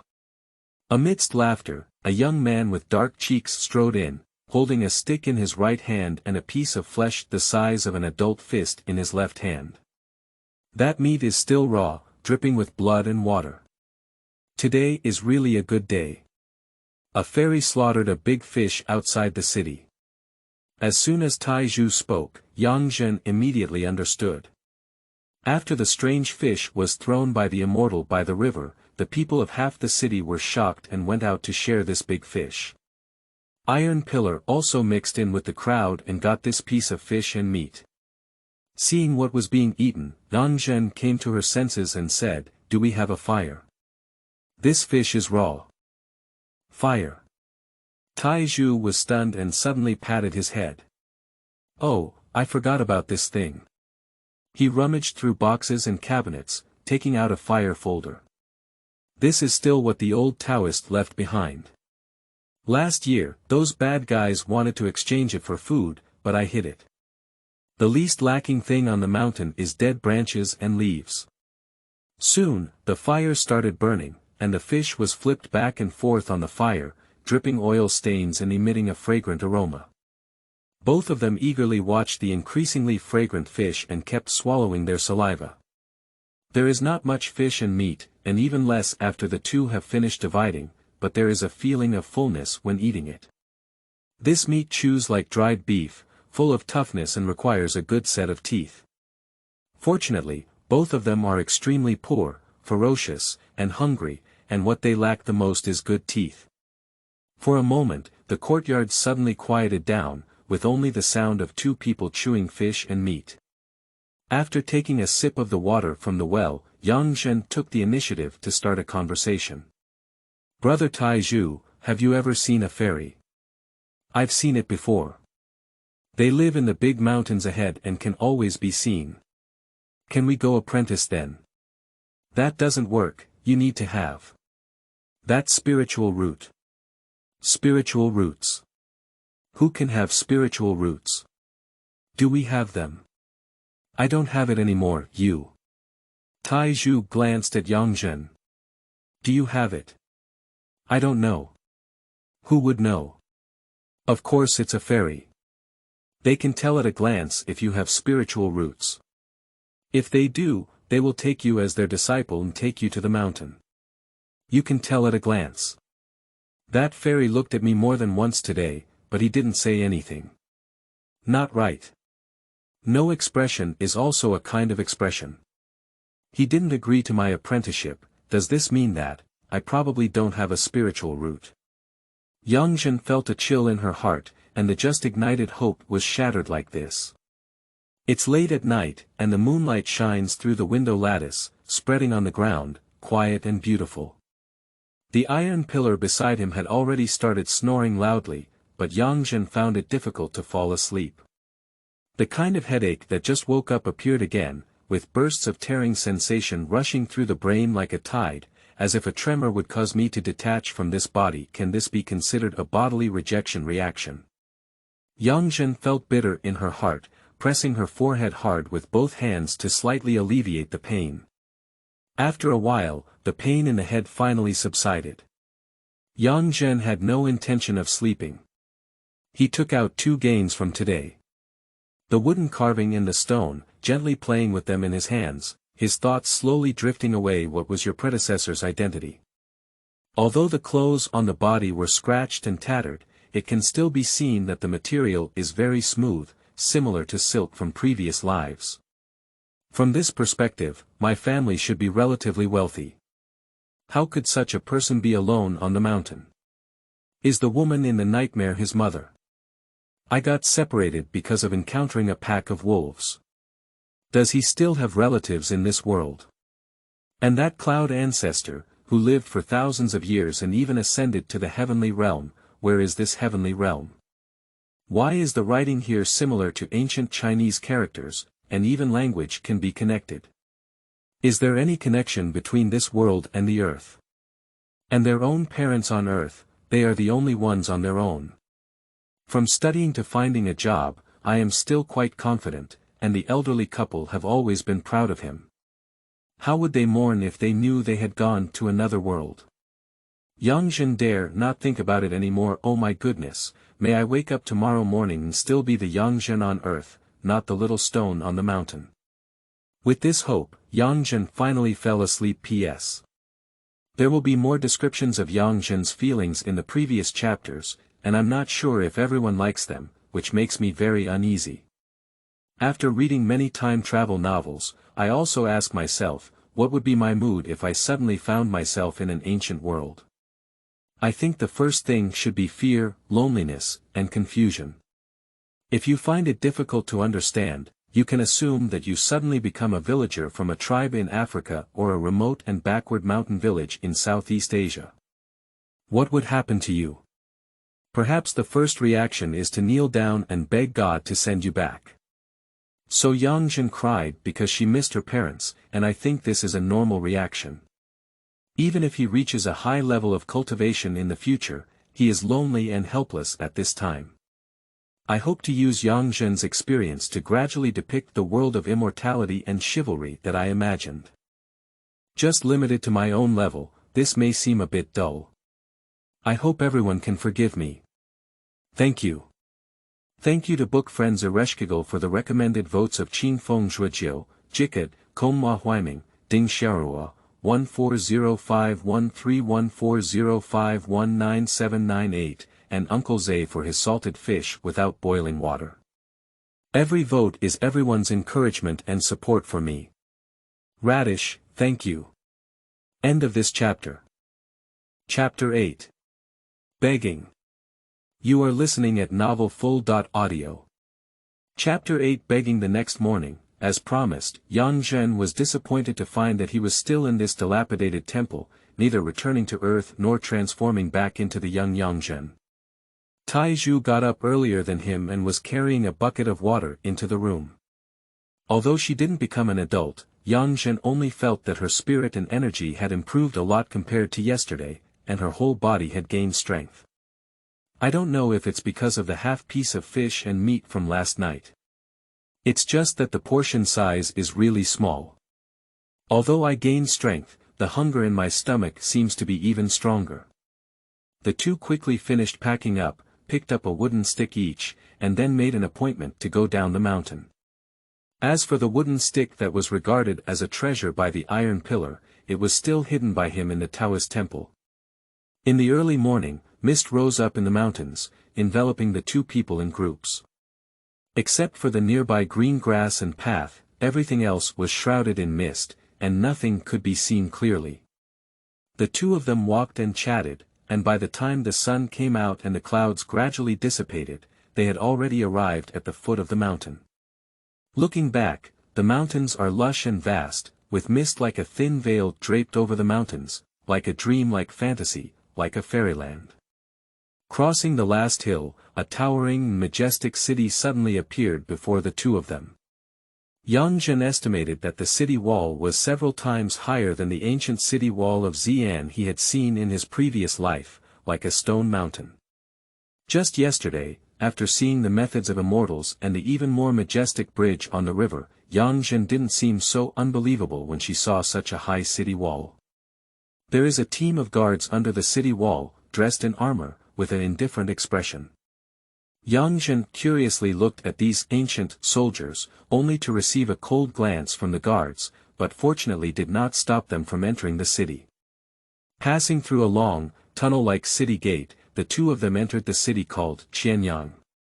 The first thing that catches your eye is a straight and spacious slate road, lined with shops on both sides. The rising sun slanted on this towering tiled building, and amidst the interplay of light and darkness, a bustling ancient city was presented before us.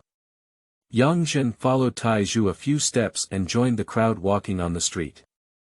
Looking at the simple, sophisticated, laughing, or sad faces of the ancients passing by, listening to all kinds of miscellaneous and fragmentary sounds, such as splashing water, wheels, calling, the sound of yubing, deep fried round and flat dough cake, into the pan, as well as the penetrating cry of traders from a distance.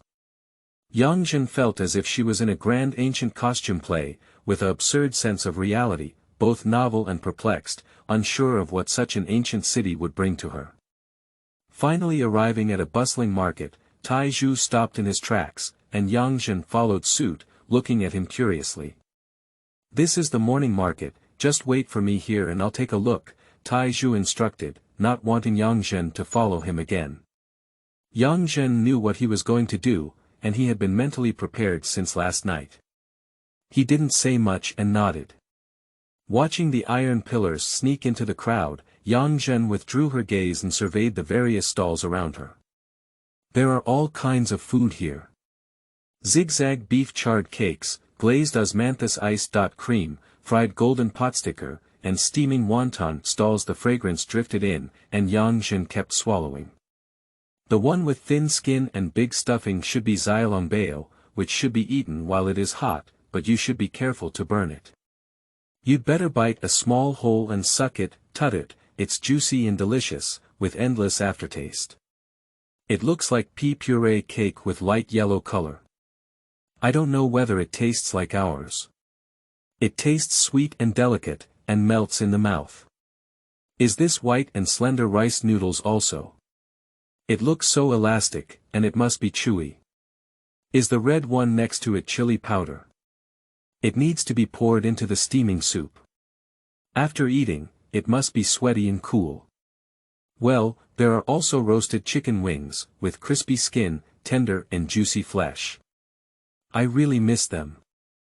I love to eat roasted chicken wings. Yang Zhenmu couldn't take the time to look at these delicious dishes, comment on their ways of eating, recall the past taste, and unconsciously drool. He was completely unaware, but in the eyes of others, he became somewhat annoyed. A middle-aged fat woman selling cha siu bao crossed her hands to drive away. Xiao Shouhua, stand aside and don't hinder my business. Hurry up and leave. Yang Zhen awkwardly smiled at the woman and quickly dodged, while the woman continued to chatter incessantly. My saliva is dripping on my cha siu bao. My mother's cha siu bao is good meat stuffing, fresh and delicious. You beggars don't want to spoil it. Bah!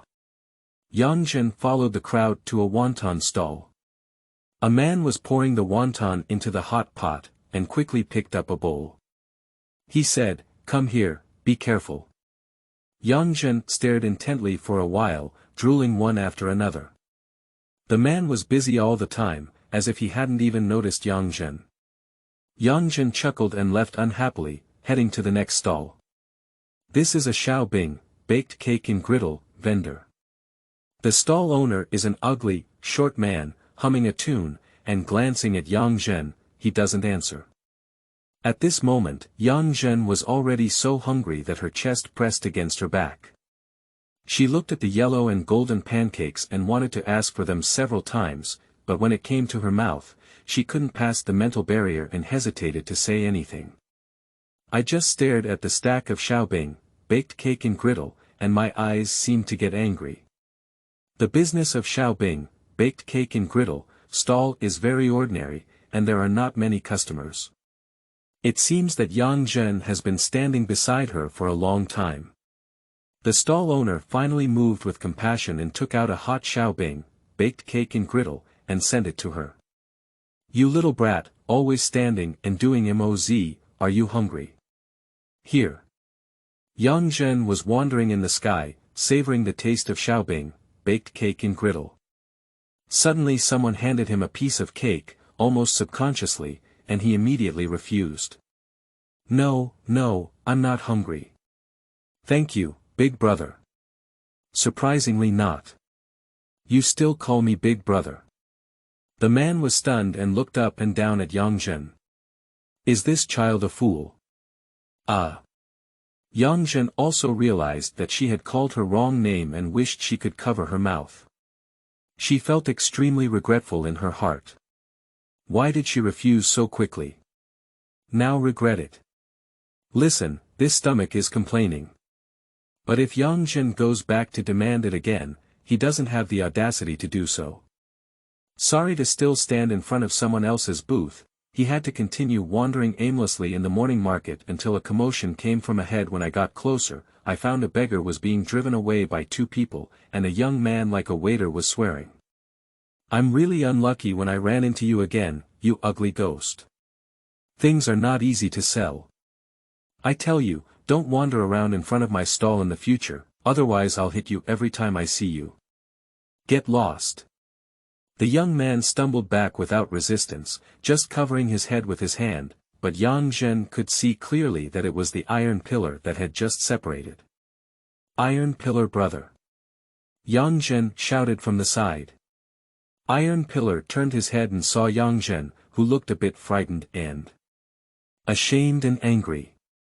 What is he panicked about, what is he ashamed of? Yang Zhen was very surprised, and suddenly he understood.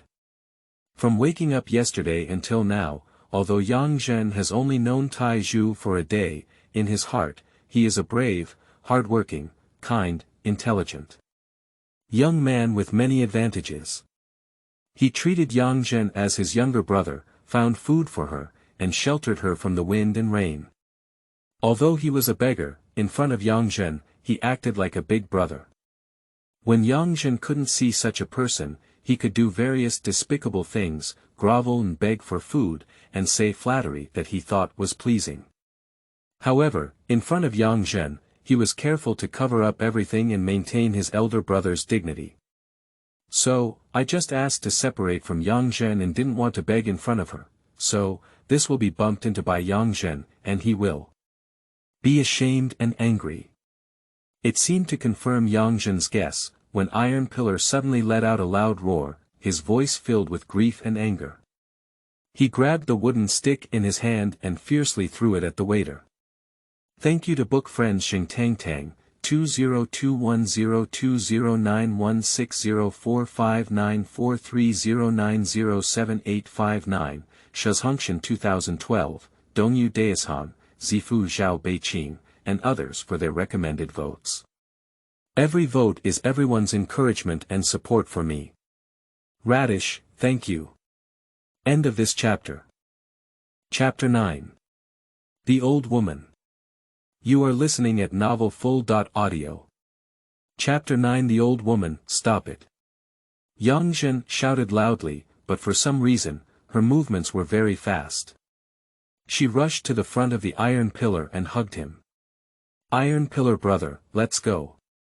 Iron Pillar's face was ironish blue, with a bluish-purple hue already on his face, making him look even more ferocious. No wonder he's not likable here. With just this appearance, how many are willing to reach out to help him? Even if not startled by him, at least he avoided it. Yang Zhen took Tai Zhu to the Xiaobing, baked cake and griddle, stall just now. Although it was only a quarter of an hour later, Yang Zhen seemed to be a different person, and she forgot about her hesitation, timidity and shame. Facing the equally ugly man, Yang Zhen bowed deeply and softly shouted, "Uncle." The man sighed, grabbed a piece of Xiaobing, baked cake and griddle, thought about it, added another piece, and threw it to Yang Zhen. Take it. Little kid. Yang Zhen thanked and went to a corner with Tai Zhu. They each shared a piece of cake. After using up Xiaobing, baked cake and griddle, the hunger in the belly was eliminated by most. Yang Zhen wanted to take Tai Zhu around the city, but Tai Zhu was unwilling. He said he wanted to go to other places to find food and asked Yang Zhen to go on her own. When it was getting dark, she would meet outside the city. Yang Zhen understood his feelings and no longer persisted. So the two parted ways. Yang Zhen wants to stroll around the city more often, and she also has this idea in mind. He never knew the true identity of his body and hoped to meet someone who knew him in the city closest to the Taoist temple, even if it could bring unpredictable danger to him. It was better to be a beggar and live aimlessly.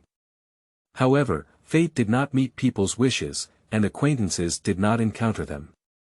Instead, they encountered a group of enemies, who were the little beggars who came to snatch the Taoist temple yesterday. Just separated from the Iron Pillar for less than a quarter of an hour, he collided with this group of people. The first person to meet Yang Zhen was the child who climbed the window and smashed a candlestick yesterday. The child was wrapping a piece of cloth around his left hand and was using his injured hand to touch a little woman, groaning and asking for something. The little woman was scared to the side by him, and this time she happened to be next to Yang Zhen. When this beggar saw Yang Zhen, he was also stunned for a moment, with a habitual flattery smile on his face. When he remembered who Yang Zhen was, he immediately turned into a fierce expression, opened his mouth, and shouted. That little mistress of the blue-faced ghost is here, come on. I'll go to your uncle's house. You are the little mistress, your whole family is all little mistresses. Yang Zhen laughed back angrily, raised her fist, and fiercely hammered at his slutty mouth. Pop. The little beggar fell on his back and was beaten by Yang Zhen for the second time. If you keep talking cheap, I'll see you again and hit you again. Yang Zhen imitated the tone of the Baozi shop assistant just now and cursed fiercely. Sure enough, everyone can change. After just one day, Yang Zhen, who was gentle and kind in her past life, has become like an old-fashioned troublemaker. At this moment, several young men had already emerged from several parts of this alley. It was the same people as yesterday who saw Yang Zhen and surrounded him one after another. Heroes don't take immediate losses. Yang Zhen saw a gap that they had not yet surrounded, rushed out, and ran away. These beggars naturally refused to give up. Can't beat the iron pillar, can't you beat the short-legged child in front of me? So with a few shouts, the beggars chased after each other. Yang Zhen was also a bit panicked at the moment. With his small physique, falling into the hands of these beggars would definitely not be enough. He didn't know where the iron pillar had gone, so he could only run around like a headless fly. With his small and agile advantage, he managed to break through the almost formed encirclement several times. Running through streets, markets, alleys, stone bridges, Yang Zhen never expected that when he first came to an authentic ancient city, he would start playing parkour. Ahead was a small blue stone alley, and Yang Zhen panicked and rushed towards it. At this moment, the child who had been beaten twice by Yang Zhen was the one who chased closest behind. He knew his shame and then became brave. After getting up from the ground, he kept biting Yang Zhen tightly. Yang Zhen didn't dare to stop and engage in a third fight with him. In case he got entangled by this child, it would be troublesome for the people behind to catch up. In the quaint and dilapidated alleyway, a half-aged child was running frantically, followed by a disheveled and unkempt-looking young man cursing and chasing after him. The residents of the alley were silently busy with their own affairs at the door, occasionally looking up at these two running children.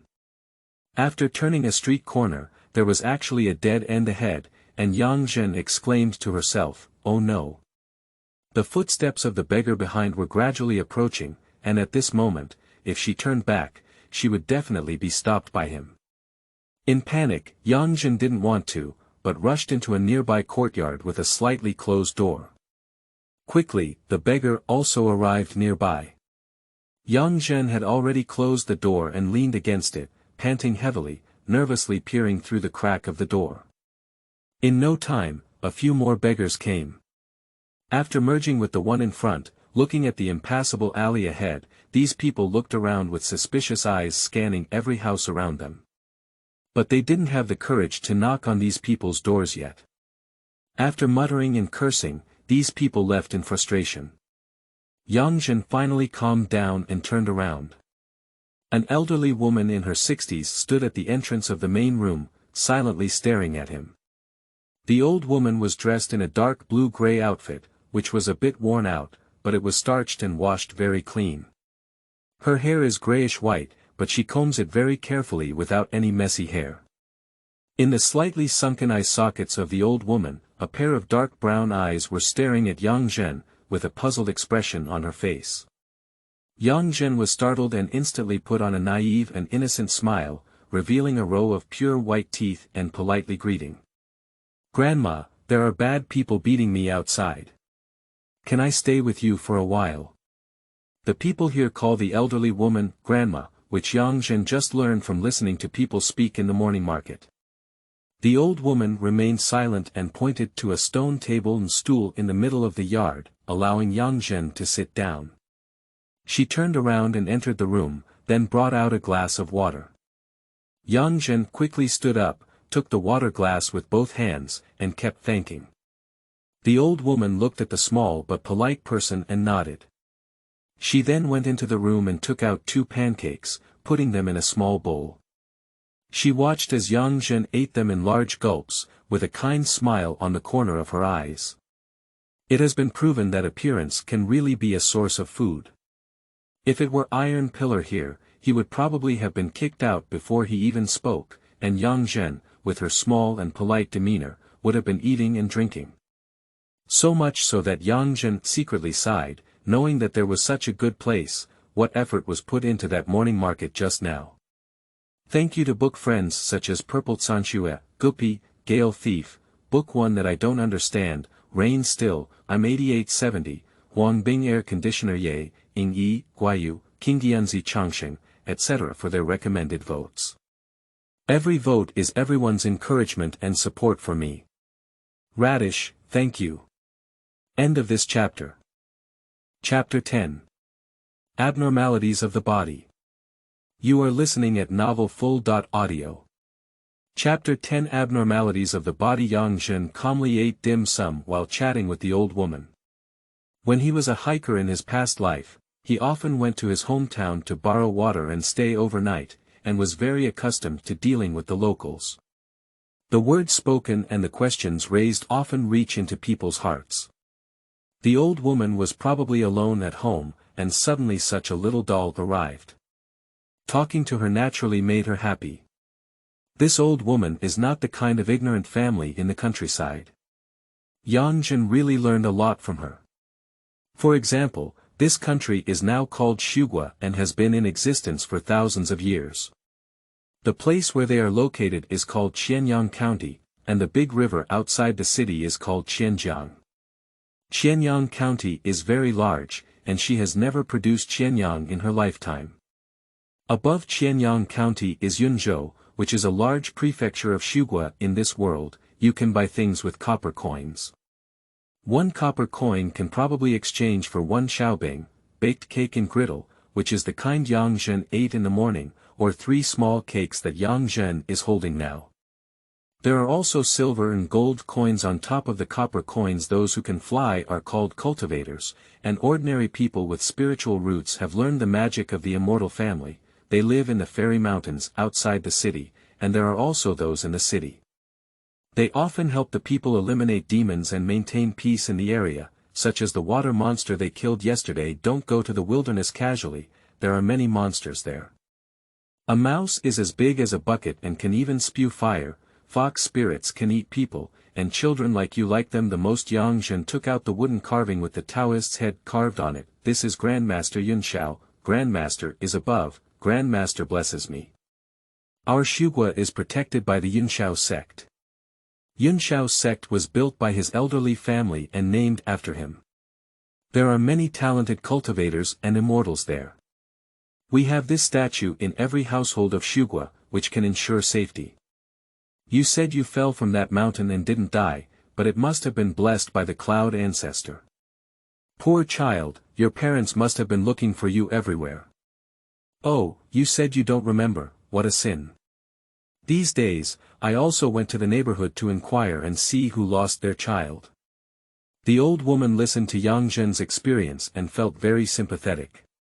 She wiped away her tears and felt even more sorry for her. Yang Zhen also knows a lot about the situation of this old woman's own family. The old woman and husband's family name is Chen, and their ancestors have been blacksmiths in the government for generations. She only has one son who was summoned to Yunzhou City 2 years ago to make weapons for the soldiers there. My daughter-in-law is at home, and during the day she goes out to help others with laundry or do odd jobs in restaurants, earning some household income. There is also a young uncle in my husband's family who is very talented. He became a scholar early on, but unfortunately passed away at a young age. Leaving behind a nephew, the old woman refused to talk and seemed very disgusted. Of course, Yang Zhen wouldn't ask too many questions. The old and young chattered and chatted like this. Yang Zhenren had a sweet mouth and was also able to coax people. The old woman liked it very much and her smile grew more and more on her face. Soon, Yang Zhen became familiar with the old woman and became like a family. Yang Zhen finished 3 cakes, and for the first time she felt her stomach was really full. The old woman wanted to go to the house again to get some food, but Yang Zhen felt embarrassed and quickly stopped her. After chatting for a while, Yang Zhen stood up and wanted to take a walk in the yard. The old woman allowed it, and even in the hall, she let Yang Zhen in to take a look. As a new traveler, Yang Zhen still retains great curiosity about the living environment of the ancients and enjoys seeing it everywhere. This is a very simple courtyard, which is about half the size of a basketball court. There is a stone table in the middle, with a water tank and a shelf next to it. There are several made iron utensils on top, which look old. There are also some flowers and plants and a pomegranate plant planted in the yard, and it's not yet time to bear fruit. The decoration of the main room gave Yang Zhen a familiar feeling. In the center is a portrait, with a bearded face and a hammer in hand. According to the old woman, this is the founder of the forging industry. Below is a long table and a square table. There is a 1-foot-tall Taoist statue on the desk, which is the ancestor of Yunxiao. There is a kettle on the square table. On both sides, there is relatively empty space, with only one bench on the left side. Yang Zhen was a bit thirsty, so she picked up the kettle and shook it. It was empty inside, and then went to the water tank in the yard to take a look. There was only a shallow layer of water, against the black bottom of the tank, as if there were some oil splashes floating. "Grandma, where can I fetch water near here?" "I'll go fetch a bucket of water." "No need, your child is still young. When your Aunt Fu comes back, I will let her go fetch water." Aunt Fu in the elderly population is her daughter-in-law, whose maiden name is Fu. "Don't worry, I have a lot of strength." Yang Zhen revealed her small arms and ate the old woman's pancakes and water. He really wanted to do something to answer the intelligence. There is one more thing that Yang Zhen did not tell the old man: he felt full of strength again after eating this time. Last night he thought it was caused by that strange fish, but now it doesn't seem like that. He is just looking for a place to test his abilities. "I still want to drink water," Yang Zhen pointed to the bottomed water tank. The old woman had to agree and took Yang Zhen out to the neighborhood. There is a well there, and all the neighbors on this street are using water there. It was already noon, and there were not many people in the alley, and those beggars were nowhere to be seen. In the workshop, the old woman took out a copper coin and exchanged it with the old man who was looking at the well for 4 signs, each of which could fetch a bucket of water. Tie the rope to the bucket, throw it underground, fill it with water, and Yang Zhen skillfully lifted it up and poured it into her own bucket. The bucket was half the height of Yang Zhen's body, and she weighed it effortlessly, as if she was only holding a kettle in her hand, not a bucket of water. Yang Zhen walked lightly and quickly walked back and forth 4 times, returning 4 buckets of water. She looked at the water tank and found that it was less than half full. She then asked the old woman for a copper coin and went to fetch 4 more buckets. As a result, the water tank was 7 or 8% full. The old woman was very moved and patted Yang Zhen's little arm to let him rest for a while, then brought out a few cakes. This time, Yang Zhen was also polite, stretching her arms while grabbing the cake and stuffing it into her mouth. At this moment, Yang Zhen looked as if nothing had happened, but her heart was already filled with excitement and difficult to calm down. There are 8 trips back and forth, a total of 8 buckets of water, with each trip carrying at least 20 pounds of water. This kind of labor intensity, if placed in the young body of the previous life, is of course not a big deal, but it will also be tiring. Now, his body, which is less than 10 years old, has not only persevered, but his arms are also not sore at all, and his mental state is particularly good. Even if there is a playground in front of him, he can run more than 10 laps without any problem. What was even more amazing was his own strength. He carried around 20 pounds with one hand, but he walked leisurely in the courtyard without any problems. Comparing the way the iron pillar was carrying water this morning, it was not as easy as coming by myself. You should know that Tai Zhu is a teenager of 13 or 14 years old, 4 or 5 years older than Yang Zhen. Compared to those beggars of the same age, Tai Zhu looks even stronger and more powerful. What's going on? Is it because my body is naturally gifted? Or the benefits brought by travel? Why wasn't it like this yesterday? Well, yesterday I was extremely hungry. No matter how good my physical fitness is, it's useless. No matter what the reason is, I have made a profit, hee. Yang Zhen clenched her fist excitedly, and the confusion and helplessness that had been brought about by time travel dissipated a lot. Even though he is still a beggar now, with this extraordinary body and his past experiences, Yang Zhen still has confidence to stand firm in this unfamiliar world. In addition to endurance and physical strength, one's own physical flexibility and running speed seem to be stronger than ordinary children. This morning, I ran a race against that group of teenage beggars, but I didn't fall behind at all. I managed to break out of their encirclement several times, relying not only on my quick reflexes, but also on my running speed, which was not inferior to theirs at all. I don't know if I can cultivate immortality with such physical fitness. If one could still cultivate immortality, it would be even more perfect. Sure enough, people's hearts are lacking. Just as Yang Zhen discovered these abnormalities in her body, she once again had the idea of cultivating immortality.